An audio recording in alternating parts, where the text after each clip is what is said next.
ஐயா all technicians எல்லாம் வெளியே வாங்க. அமாவாசைக்கு சுற்றி போடுறாங்க. தண்ணி உள்ள நின்னீங்கன்னா நிச்சு உங்களை ஒன்று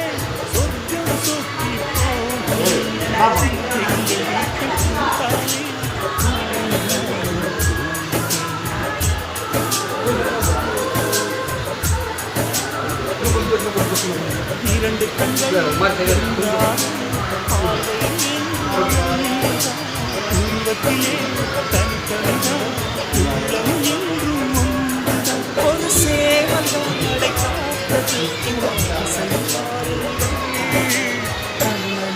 அடங்கி பாருங்க இந்த கேமரா